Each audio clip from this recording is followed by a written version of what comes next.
very, very delightful people. In fact, I am so pleased to introduce Maun, because she's not only a colleague, but a good friend, a very warm person who's been a very good friend to the Humanities Center over the years. And I know that she's a fantastic teacher, witness all of you being present. But also today she received from the College of Liberal Arts and Sciences their coveted award for excellence in teaching. I mean, there are lots of people who have gone through their entire careers, many, many, many years, and never was given one of those awards.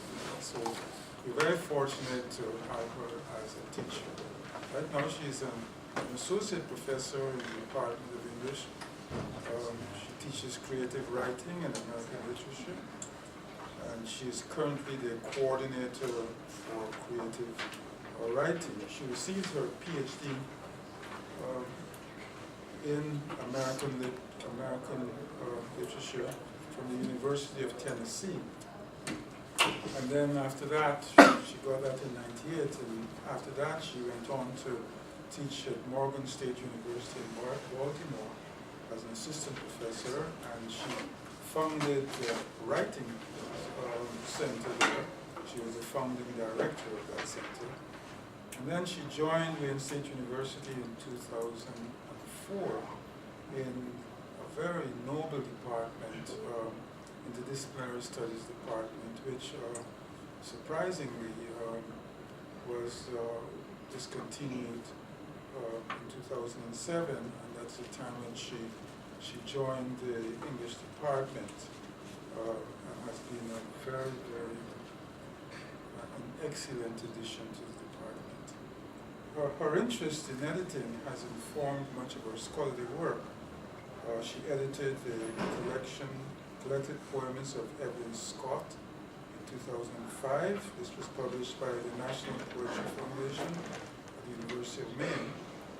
Her work on Elvis Scott, who was an American modernist poet and memoirist and nebulist, led to a monograph on the group of writers that was who were closely associated with Scott. This monograph is entitled Mosaic of Fire, the work of Lola Rich, Evelyn Scott, Charlotte Wilder, and Kay Boyle. This was published 2 years ago by the University of South Carolina Press. But in addition to being an editor, she is a poet, and she has published widely in that arena. She has a collection of poems called The Sleeping, which was published in 2006 by Mark Press. She has 2 poetry chapbooks with the Ohio-based Puddington Press, a volume of poetry entitled What Remains, which was published only last year.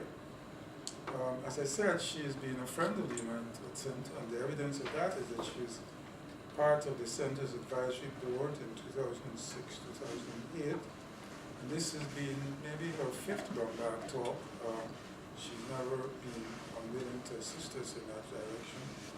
And she was a moderator for our faculty fellowship conference on translation and representation, and she was a speaker for our fall symposium on silence and silencing in 2009.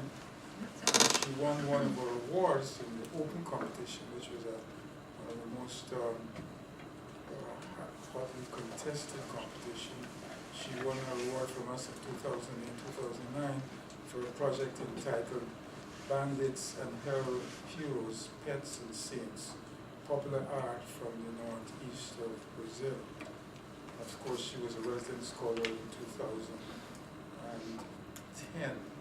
She is joined today in this project by Vincent, Perrone, who is an English student and a writer, and she will introduce him formally to us. But before she does that, let us give a big round of applause to Vincent and Professor Maun for their work that we will hear shortly.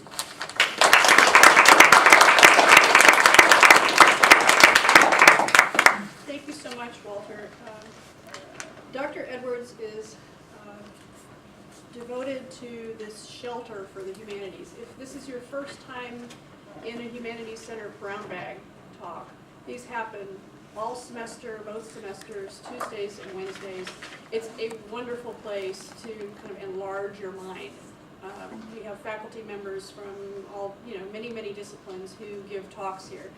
And they can be of creative origin or they can be research-based. It's often a place where people go to first present their material and get feedback from colleagues. And so this is, I think of it as somebody who has been involved in it. This is just an incredible gift that the university has, is this space and the time that is made and the resources that are made for this.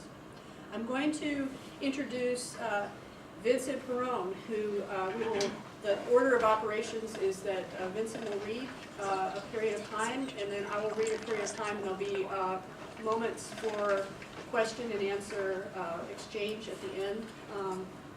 And I'm so happy that you're here and that I'm able to, really, it's very important for me as a teacher of other undergraduates who are interested in creative work for you to meet Vincent, who is advanced in his studies and has done an incredible amount of accomplishments in the short time that you have as an undergraduate. He's done really, really, really well. He is the president of the Wainwriters Forum, which is a student organization that everyone should consider joining. It's as simple as giving Vincent your email address, and they're responsible for networking among students who want to do workshops together, and they do writing. They bring in guests to do writing workshops each semester. It's a wonderful organization. There are no extra fees. You just let him know you're interested. He is also the editor-in-chief of the Wayne Literary Review, and he's assembled really an amazing team of people who are working on that right now, and I think you're still taking submissions till the 31st of January, so if you've got something, creative nonfiction, poetry, fiction, and you want to have an opportunity to have it considered for publication, under Vincent's guidance, it now solicits submissions worldwide. So it's going to be a very different publication from here on in, thanks to his leadership and the leadership of the team that he's put together. And I have to say, Vincent is deep in his craft. He has forged an important and unique original voice. You'll hear, his approach to poetry is elliptical. It has a lot of heart. He has excellent instincts as a poet. So I will leave it there. Welcome, Vincent Perrone. Thank you for joining us.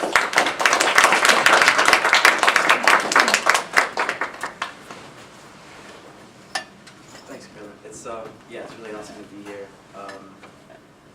I'm going to read a few poems, mostly new stuff, and start with this one. Sort of kind of appropriate for the wandering of campus that everyone kind of probably had to do to get to this building. But it's called a square block. I'm a comma away from setting the table on fire with breath. A square block easily rounded in a few minutes, walking in circles I can't tell if the rats are following me or vice versa. A need begins a thought. There's no consolation for a jab in the chest with a bleedy pen. The comma hasn't appeared yet. The table remains quiet kindling. My hands hold more memories on a leash or maybe an unlit cigarette. This is a longer piece. It's called Something About Geography, and it starts with this sort of epitaph that goes, then a warrant for correction, a fracture, a desert, a missing molecule. In a sunburnt letter, I nurse a crisp wound, beaded eyes, slick jewelry. The corpse is pale canvas. A supply of property thunders like the Nile. In the park, I cherish two-chone jays, but I'd rather sleep drinking in ice, the sepia blindness, a tuft of vision. My vision, a clunky anchor on a sailor's arm. My father waves off a dry dock. My father folds a bill into a crane. Rats teeth on cables behind the garage and a key finger slips. My fingers sanded sharp, a grunting hourglass wretched with desert hair. At the courthouse, you sting yourself with wasp tails, waiting for a quick noose. There's a symmetry in our cities. A cop scoffs at the trunk space. Outside, by gaudy pillars, a throat laugh. A cursed casket closed, no roses. Down on the street, count single headlights, silver cats, shrapnel, fish lures dangling from the mouths of terracotta women, clouds, penniless headlines, hubcaps, snakeskin, warped porches, rinds, blades. Count down until you fissure and remember. So much depends on the mattress in the street carried on red wheels. Keep your heavens high, as if you had pockets deep as baritone. Vibing to colonial beat, there are those unseen for drinks, even coffee. There are dust mites for conversation, instincts untrusted like jazz taste, untrusted like well-sliced apples. My doctor told me not to come back after that one. The ash is now under foot, tooth, and nail, a specter of lush proportion. Our ghosts gush smoke anticlimactically, owned by our own exhales. Meet me in bleached snow, on a roof off which to piss. Find a city that doesn't want to know your name. Still, a name forgets itself. Creeks are upstream from my place. I still want to talk about music with you, but I'm afraid I've said it all before. At the base of the dune, you find an emerald and clutch it to your chest. In luxury, I find you in a flatbed, glad for heavy salt and butter. I find you dog-eared as always. Your rhythm is a hymn. My library is a gut-rot metaphor. The poems are a sunken E sharp. When narrow, we can return to the lake and feed blue-eyed carp with saliva. We can blot with square fists. My mother can rescue us with red-billowed wings and Cabernet. This is an older piece called Bridesmaid. Saw you last night. You held your drink like a rabbit's foot, not a bouquet. My ring finger quivered. Your arm crowbarred around my waist. A sick puppy, wet nose in the nape of your neck panting. I want to speak talk show with you. I want to braid our daughter's hair. I want to keep butterscotch candies in a finger-painted dish, I almost told you. Instead, I jittered, maybe sometime. Maybe when candles count down and the scarecrows close their eyes. When my dead family plays charades and I drop my ashes in a tin watering can. A wedding ring glints like a glass eye on a bare brass flagpole. Tease your sister as you flower her footsteps. She will never inhale the past like car exhaust.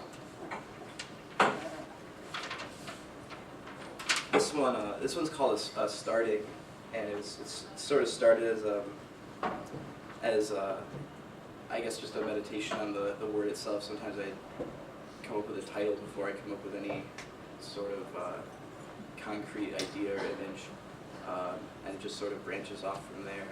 So kind of branches off in a lot of directions at this point. There's a starting like thunder and one like stomach acid. Ember flung around the room, drunken lightning bugs, looking for grass on which to lean and sleep like greyhounds still running in dreams. Collectively, we avoid the word. I'd crack tundra to find it, tie lashes with fishing line, replay the highlights of foot through drywall, mouth on the other end, stampede of blue knee socks. I'd lose it again, sit with a skeleton and watch bones wrinkle. Everyone I know is getting younger. They collapse around willow trees and beg for Sundays.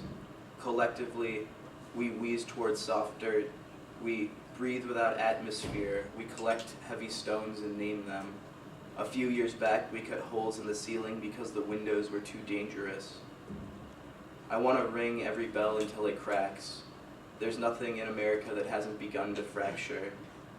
A collective sigh is documented. A drawer is documented. A coarse palm is documented. A starting remains undocumented. Cluttered in a stomach remains upturned eyes. There are poems on the ceiling. Language pressurized, lighter than smoke. There's no keeping time in fluorescence. Rough cotton does not retain a sheep's name. Your face was not always. I just have two more, and excuse me if I'm lisping slightly. I have a chipped front tooth that is in need of repair, and it catches my tongue in just the perfect way sometimes. This is a fresh injury? Well, I got chipped over the summer and then fixed and then re-chipped. I don't recommend holding bottles in your mouth like this when you have a fake tooth. This one's called Arrangements. I heard the cat has 6 toes on each paw. I heard the poem you wrote was arranged in 6 sections, but I've only seen 2. She would go all day arranging wood chips at 90-degree angles. Even under snow, you'd see rigid ground. When I die, I'd like to be a science class skeleton. She hasn't thought about it. My bookshelf is currently alphabetized, but it should be separated by genre. I heard history is a line, and that my lines can be paradoxical or benign. I heard the woman next to me talking about Spain. I plan to go there one day, if only to upset someone, and now she's talking about France. When I look at bricks, I imagine them all coming from the same place. I heard a properly placed mirror can really make the room feel bigger. When I cross a bridge, I rarely think of what's in between. The dining room table is often covered in magazines, bottles, ash, paintbrushes, elbows, candles, plates. There are always 4 chairs. They scratch poorly finished floor. They're always there. She always eats breakfast. I'm rarely awake for it. I like contrast. She doesn't find them nearly as interesting. I heard rain, and I opened my mouth. There are spruce needles under the rug from a tree I don't remember. I found a cradle by the dumpster. I heard a whistle through rough lips. I shivered a sonnet in need of a rewrite. There's a myth I'd never believe.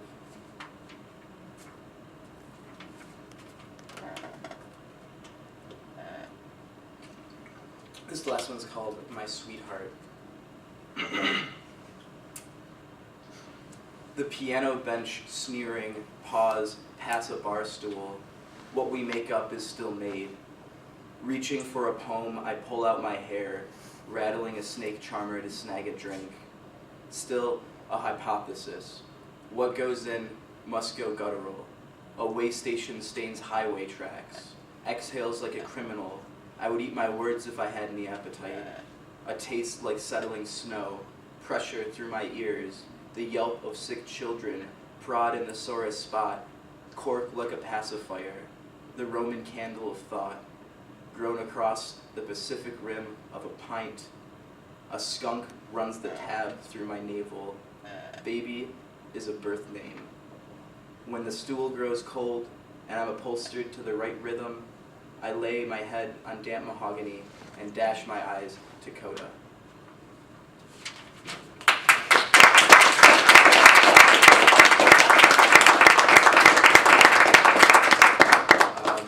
I'm happy to introduce Carolyn Maun. She is a great friend, mentor, human being, poet. Her book, What Remains, is absolutely astounding in its ability to convey things that so many other people attempt to incredibly unsuccessfully. So sweet. She's an excellent poet, and her words speak for themselves. So, Carolyn Maun.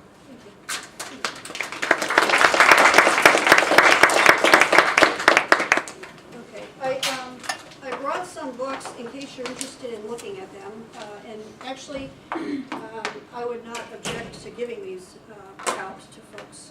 If you're interested, just pass along and share, or maybe people look. I didn't have enough for everybody, but I also there may be a few people who'd be interested in hearing. I write lyrics and sing for a pop band called Black Hat.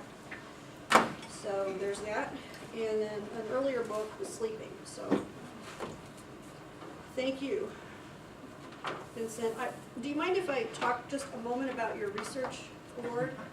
Sure. Okay, because I wanted people to People should know that it's to an know opportunity. that it's available. Every year, the college has a grant program for undergraduate research, And we were very successful. I was happy to be approached by Vincent about writing a proposal for travel that he's going to do to study the expatriate modernists in Paris. So actually, the successful proposal will result in a new body of work for you, and you're spending spring break in Paris. So keep that in mind, because that's a great opportunity for people who may not be aware of it. If you're curious about it, I can talk more about that. So I'm going to read from maybe a poem or two from The Sleeping, and then I will spend most of the time I'm reading and on what remains. And I've got my eye on the clock. I think we will pause at 40 minutes after, if I get that far, and then we can talk about poetry, which I think is a good idea. If you're making some notes and have some questions for either one of us, we will field questions. So this is a book that any poet's first book is all of the poetry that they've pretty much written for their whole life until that moment. Okay, so it is something that comes, from a deep space. You're trying to forge your art. There are many false starts, and The Sleeping represents sort of the things that I was working on for the first 38 years. So I will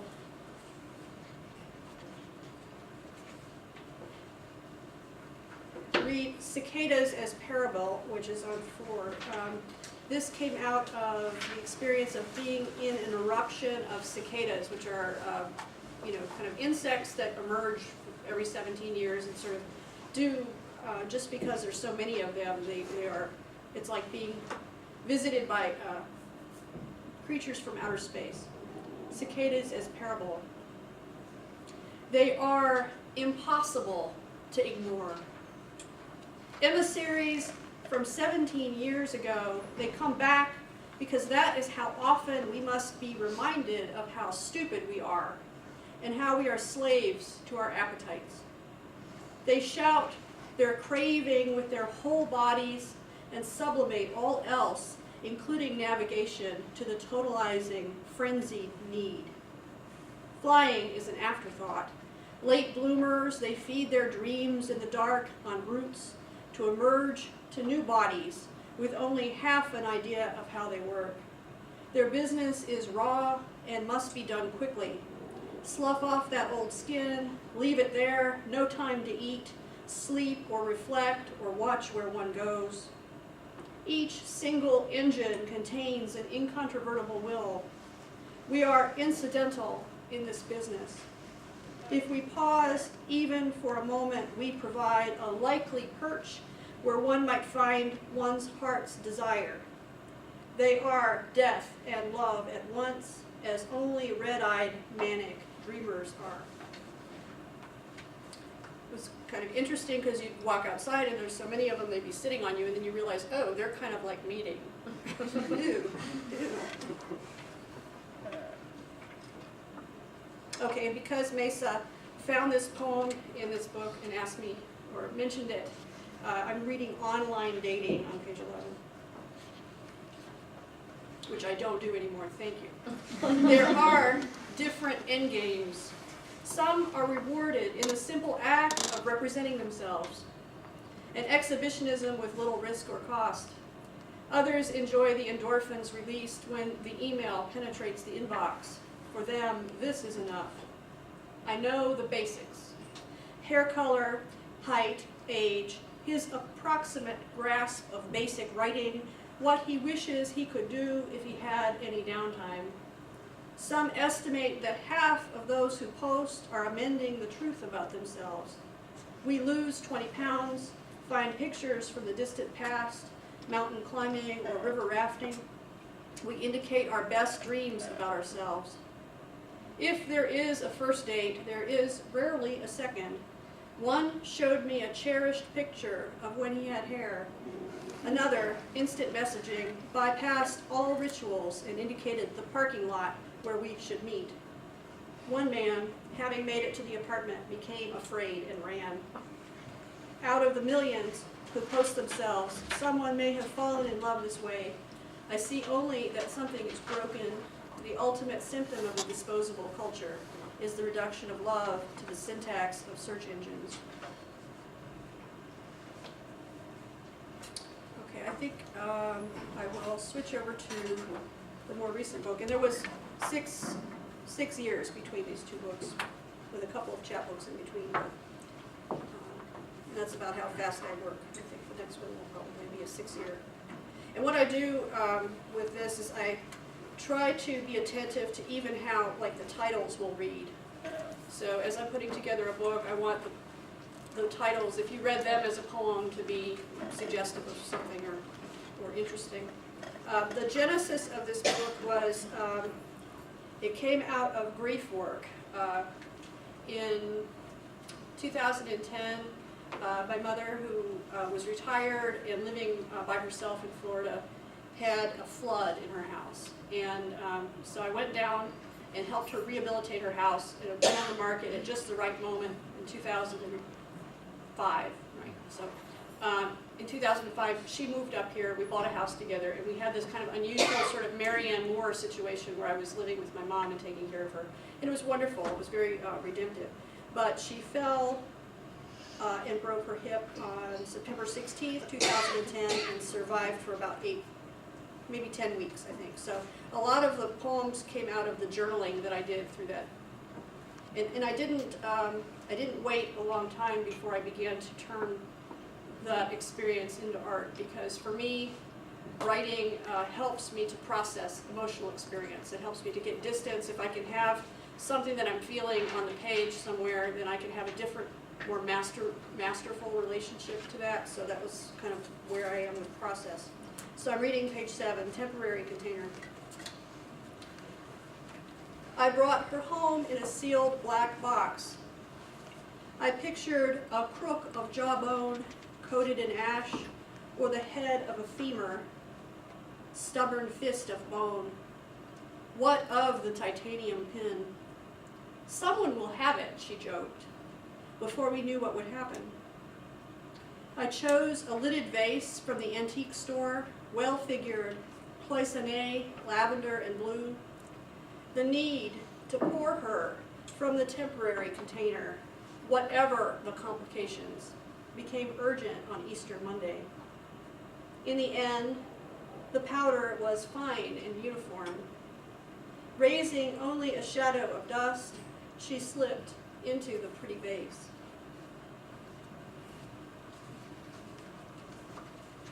Okay, 10, Street View. In Google Maps, it's 2009. Muscular geraniums and petunia chandeliers thrive in planters all over our porch. In the image, I also see the yellow ashtray, the mesh chair, a cedar side table. The echinacea are prolific. Black-eyed Susans shoulder each other for sun. Pansies have volunteered again.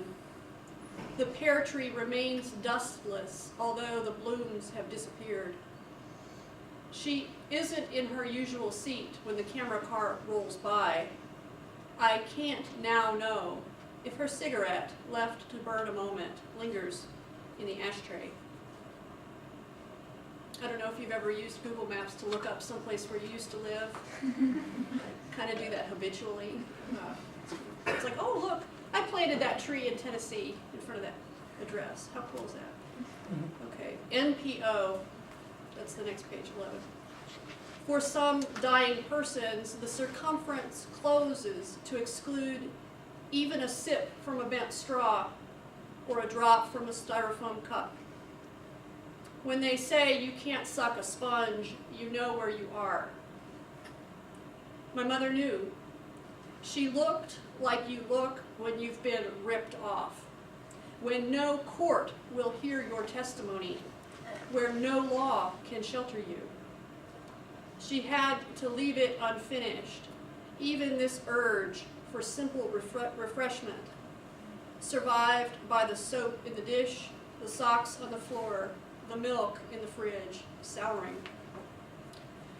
This was her last oil painting on the cover of this book, and she did, I would say, about 85 to 90% of it before she had the accident where she broke her hip. And so the bird and the tail and all of the eyes were done.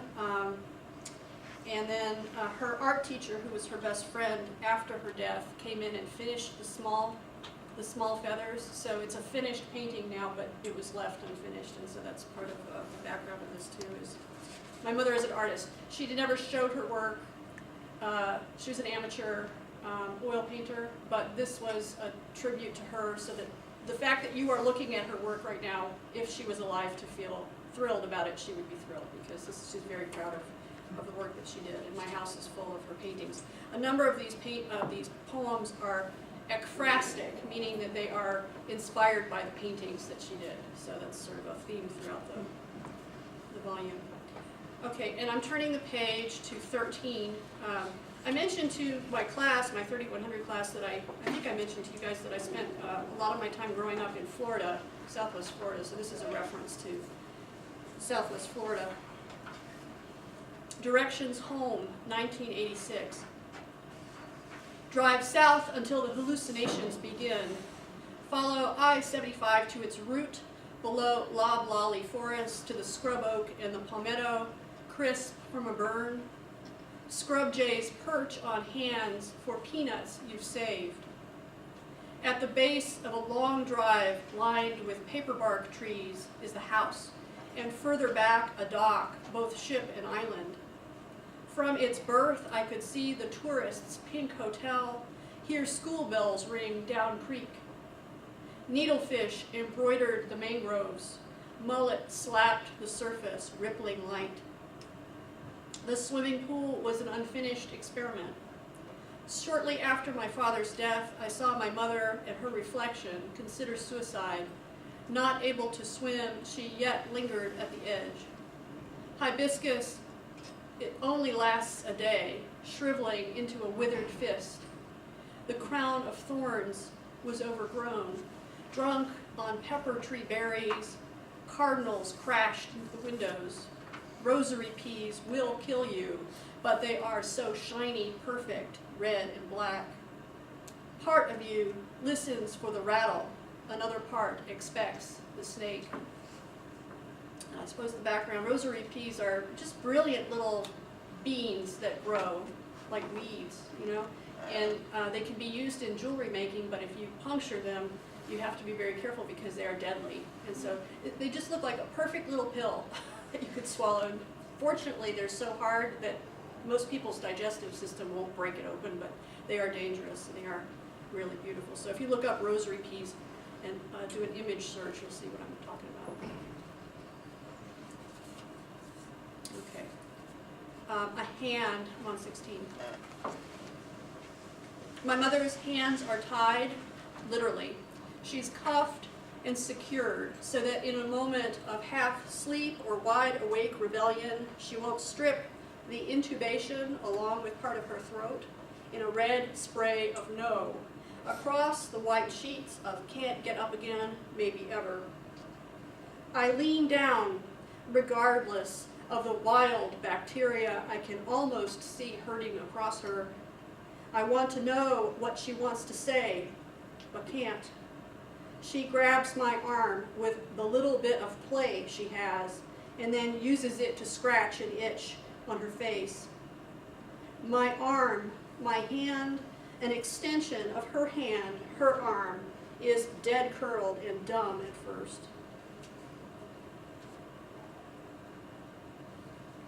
And I have a poem here about the peacock. It's very short. The reason why she painted this picture, she had a friend, sort of a pseudo boyfriend. They never hung out except at the bar, right? So she would go there and she would talk to this guy. It was a wonderful relationship. She had no complications. She could just go there and enjoy him, and they could drink and have fun. But he saw a picture that she had done of a chicken that she gave to my friend Frank. Because he says all birds are chickens, and this is like a big joke for him. He's just like, oh, he'd look at a robin and he'd say, oh, look, there's a chicken. And she'd say, no! And every time it would give her this rise. And so it was a huge joke for her. She was meticulous. So if she was going to paint a picture for you, it would take 8 to 10 months to do it. And so she did this brilliant picture of a chicken, and she took it to the bar and showed her pseudo-boyfriend. And he's like, ha, that's nothing. I want you to paint a peacock. And then he told me, it doesn't matter if she gets to finish it or not. And he offered her $1,000 to do it. When she was about halfway done with this painting, she said, there's no way I'm ever selling this for $1,000 because it costs that much just in time. And, okay, peacock, I'm on 17. He dared her to paint a peacock, never one to take a dare lightly, even from a drunk friend at the bar. She commenced on the curving body, iridescent feathers like weathered copper scales. She floated the cap of feathers askew above his inquisitive brow. She put the bright in the iris, that bit of light that made him live. She didn't finish the painting, but it is the best one she ever did.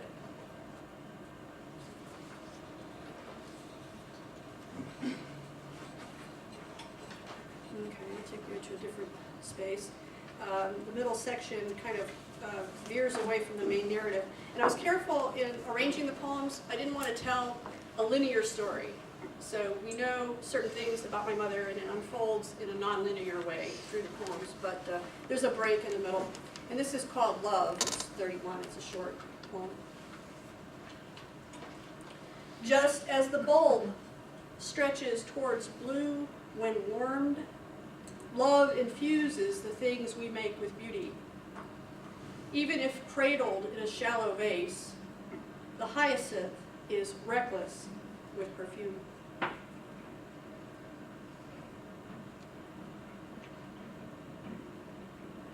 And a poem on the next page. Someone dared me to write a poem. You see how easy it is to steer the Maun family just by daring them to do things. I was dared by a friend on Facebook to write a poem with the title Angels and Accidents, and so this is my response to that. And it is a true story. There was a really large maple tree that fell right in front of my house, and somehow managed to not hurt anything except itself. I was always wary of that tree, suspicious of its naked bole and the echo when I knocked. Infirm, half dead, still shading us, but threatening. I wrote letters to the city. On windy nights, I'd go to the back room and toss. Everything has a lifespan, even 80-year-old maples. The sky was filled with dead lumber and pointing limbs. Sometimes what you predict happens. I couldn't make sense of the leaves filling the windows. After it fell, I took the next breath, astonished. Everyone ran out into the storm, shouting, not knowing what was more monstrous. In another time, we might have danced. The tree stretched over 4 lots, its roots a knotted havoc, levering the sidewalk like styrofoam. We peered at each other sideways, reduced to backslaps and handclaps. In spite of the street crowded with houses, it missed us.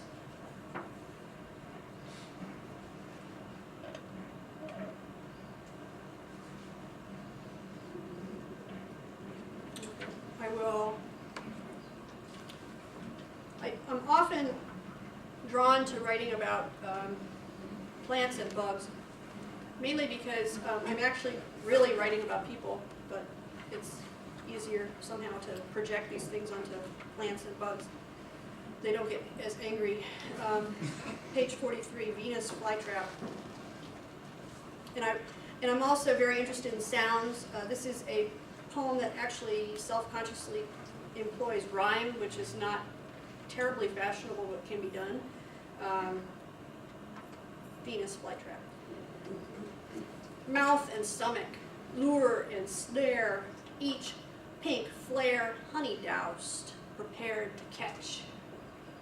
These traps all trigger hinged hairs, fringed edges, blockade the midrib, snatch a little meat, preferably with a side of struggle. I was in Kroger, and they actually have these like cute little Venus flytraps that are meant for children, you know, with little cartoons. It's like you have to like take out I don't know, soul insurance to have one of these things, because you end up with this like complicated relationship with your carnivorous plant. You know, it's like, I kept looking. Oh, look, there's a spider over in the corner that I can feed to the Venus flytrap. I want to keep the Venus flytrap happy. It's like, oh, it turns you into a terrible, terrible person. Okay.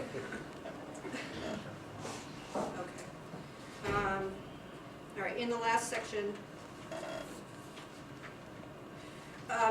this is something I've said to other audiences too, so hopefully it's not too repetitive for people who've seen me read before. My mother was a very open, charismatic, real person. She had incredible personality. And at the end of her life, because we shared a house, you know, there was, we had 2 floors, and it was very separate in a way. I mean, we had some shared space, but the one thing that she wanted me to know was that there were some pictures. And she didn't want me to be surprised.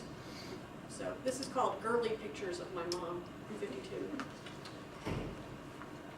She's been coaxed out of herself to pose for this early Polaroid moment. My parents were also just a little kinky, and the look on her face said yes, and I like it in spite of those years at the convent. The camera's angle said, indeed, and let's take another one, and can I persuade you to drop that towel? And I thought it was funny. I would love to live a life so that there was only one secret at the end. That would be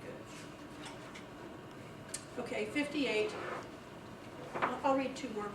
Beauty. Witnesses to the terrible transformations of body, not knowing what was yet to come or what terrible was. Her belly was swelling. She joked with the nurses, I'm 5 months. Still herself, tired of the hospital, startle reflex on sharp trigger from each new surprise.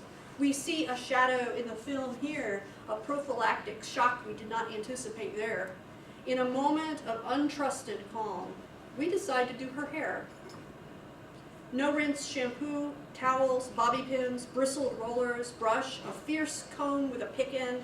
I have done this 100 times, this dressing, collecting the wisps, twirling them on fingers, talking our small talk. I will never get to do this again, but we don't know that yet. The nurses come in to see this procedure. This is what I can do. I fan the dry curls, springy and light. We tease. My mother puts on powder, her signature lipstick. We can hardly believe she is dying. So beautiful. I take a picture.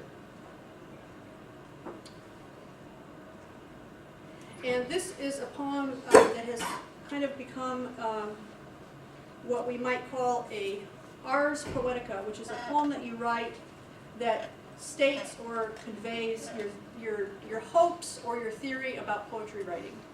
And this is on 63. Where the work is brave, it is also good.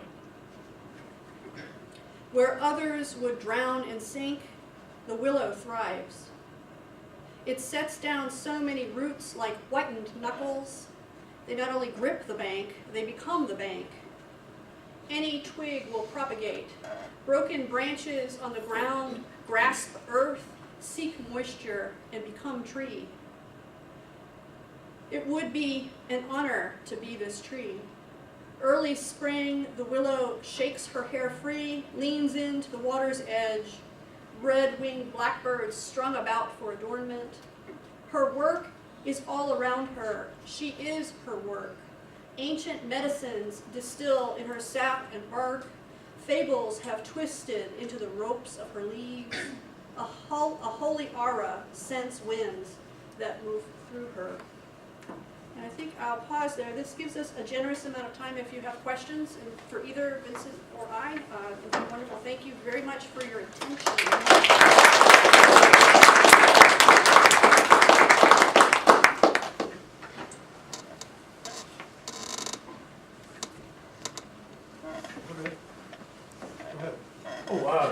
I had a question for Vincent. Well, was one of your poems more like a social critique in a way? I wasn't really sure. I just wanted to ask. Well, I'm trying to remember which one it was. There's one. It was talking about sort of like I think it was talking about like America in a way, but I mentioned. Yeah, yeah. I don't know. I don't know if I. I have to take pictures. I don't know if I call it a social critique exactly. I think. I think maybe there could be an idea of critique behind it. And I think I've been called incredibly critical by people, not in a positive way. But I'm not sure. I think it was sort of using that idea to get at something else maybe. Okay.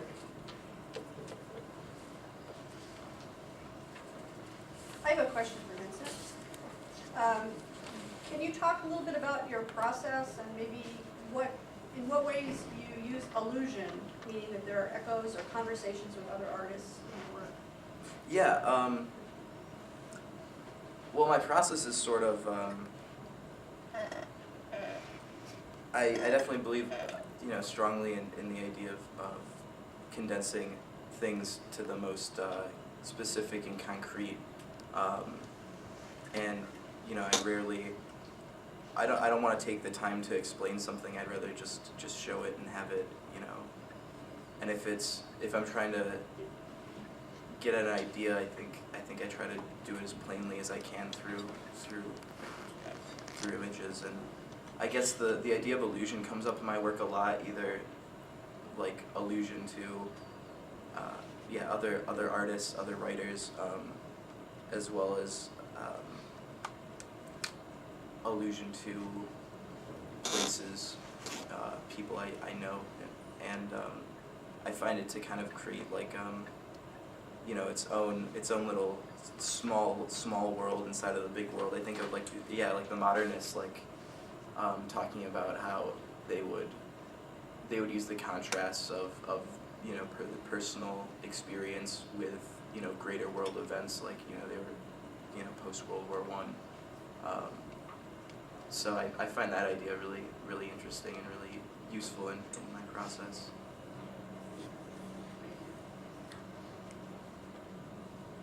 The modernists were so energized by World War I. It's interesting. I had a student in another class say that she did not feel that she lived in interesting times. I disagree. I disagree. I think there's maybe just too many interesting things that it's hard to focus on one specifically.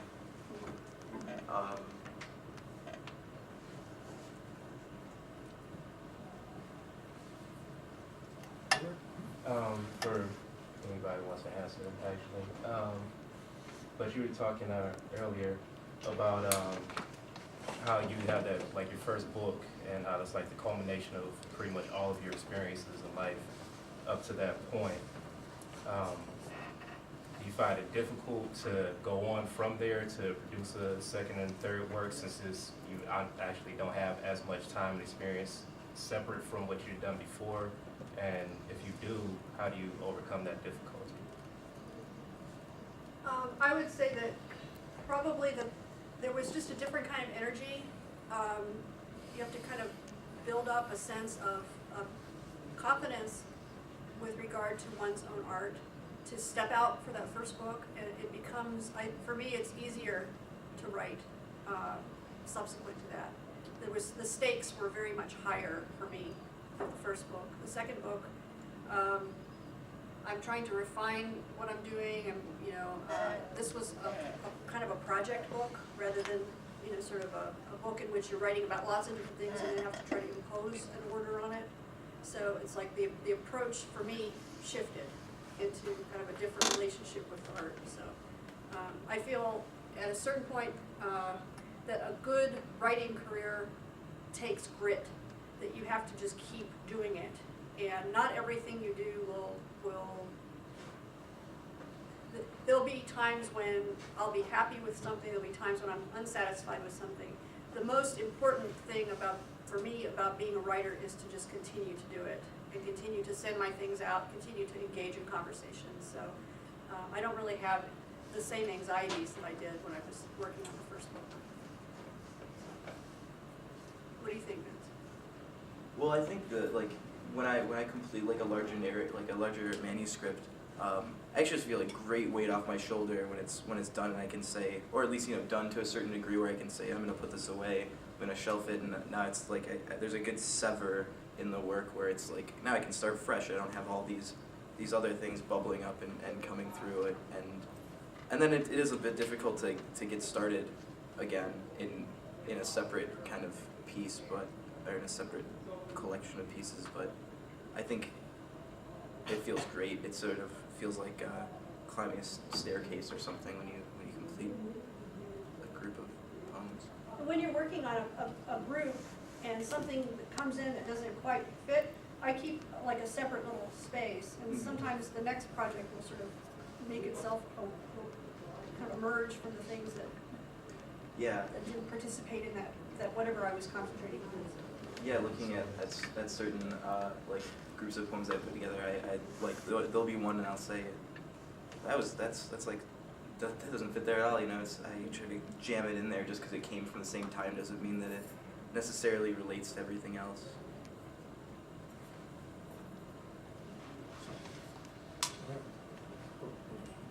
Okay, Jennifer.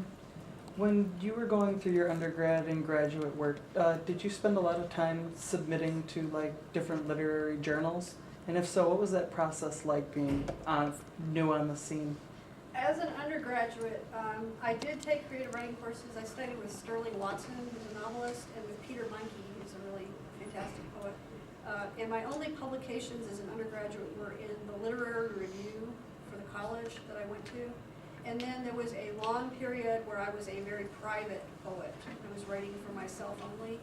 And I actually didn't return to publishing poetry until 2005. So from 1990 to 2005, I didn't submit any poetry at all. So part of the reason why my manner with creative writing students is open is that I'm only, as a creative writer, I'm only a few steps ahead of where you are. And if I had devoted all of my time and attention to creative writing, instead of 2 volumes and 2 chapbooks, I imagine that there would be 10 or 15.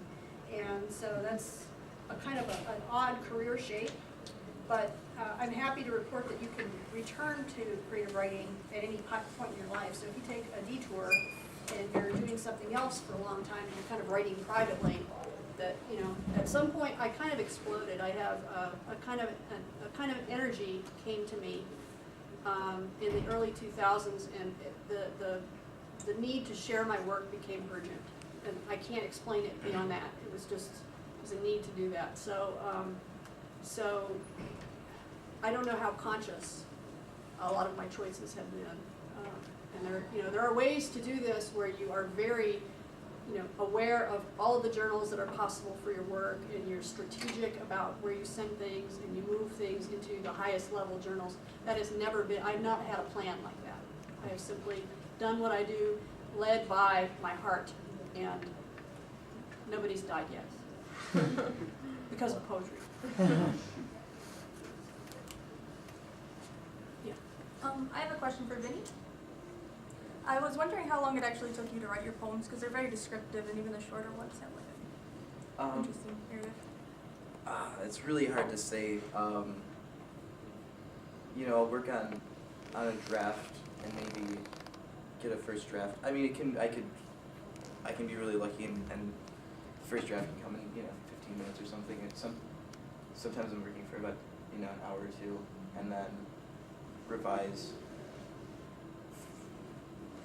infinitely. I was really lucky last semester to be in English 6800 with Perrone, and we had weekly workshops, and I got to bring in 2 poems every week and have people have 5 people look at it and get some really great feedback, and then I'd go back and revise it, and then go back and revise it again to submit for the class, and then go back and revise it again, and did some revision on these like 2 days ago. So I would say the amount of time I spend revising is 5 to 10 times longer than the time that it takes to write a first draft. For Vincent, when do you decide to stop revising them? I never have. Like when does the work become complete for you? I have no idea. I mean, I read about, people who have had, 40 years of published poetry, and they're still, if they have a poem reprinted in like a collection or